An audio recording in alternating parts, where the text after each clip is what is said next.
kujtohet kështu në një sekuencë nëse bën ta ndaj me shikuesit e ju, kur kam hyp herën e parë, isha studente atëherë, duke shkuar në studime, herën e parë në autobus, më kujtohet kështu ai shikimi i udhëtarëve, me atë shikimin sikur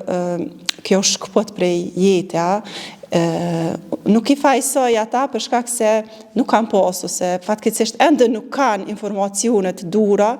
që shamia nuk është shkputje, është thjesht kryerja një obligimi edhe jeta ka me vazhdu ashtu siç ti dëshiron apo den. Kjo ata pak I ka hezitu, kanë diku pak mu distancu, mirë po me kalimin e kohës, ata janë rikthy edhe ndoshta janë rikthy edhe veç me fuqishëm edhe me sigurt edhe lidhjet veç janë forcuar mes mesin ton edhe respekti edhe krejt, për shkak se kjo I ka bon me kuptu që nuk ka qashtu qysh na po mendojna, po që nga krejt ndryshe, po e kemi marrë nga transmetimet të ndryshme gabim.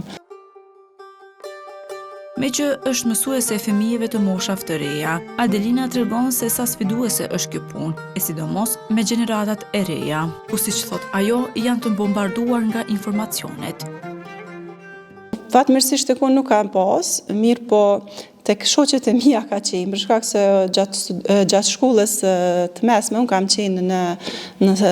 gjimnaz, edhe në atë periudhë, unë nuk është që kam pas atë vullnetin e dëshirën për ta vendosur shamin, mirë po kam pas shoqe që e kanë marrë atë guxim, dhe fatkeqësisht ato janë larguar nga shkolla, janë detyruar me marrë me korrespondencë dhe ngjajshme, tek unë personalisht jo, për shkak se unë kam zgjedhur fakultetin me studimeve islame, edhe ka qenë shumë lehtë e pranuar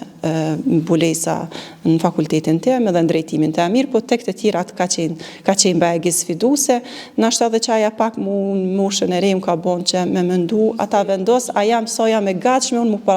mu ballafaqu me ato sfidat në cilat ato janë të I kalu, a mundem unë edhe as mundem, nashta edhe kjo ka qenë pak arsyeja që e kom shty derisa I kom përfundu shkollën e mesme. Po unë, që thash, unë jam prej Prekazit edhe si ta përmend emrin Prekaz, gjëja e parë që të vjen mend është trimëria, është sakrifica, është krejt përkushtimi,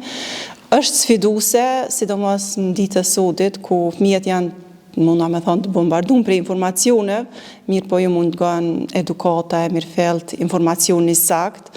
kështu që është bajgë sfiduese, është metodologjia, është sfiduese që është me gjetë metoden që me arrit deri tek fëmija. Unë mundohem që përmes kreativitetit, mundohem që t'i dha shpirt punës, që në mënyrë që me pas rezultat, edhe kur të shoh që një nxënës quf një buzëqesh ose që e ka një hap përpara drejt përmirësimit, qoftë në dije, qoftë në moral, atëherë për mua është vullnet edhe shpresë që me vazhdu tutje. Vajzat thotë se janë më të interesuara për këto ligjërata, gjithashtu tregon se nuk është vetëm mësuese e tyre, por edhe psikologe, shoqe dhe gjithçka se çfarë ka nevojë. Këtu fëmijë, rolin unë nuk e kam vetëm si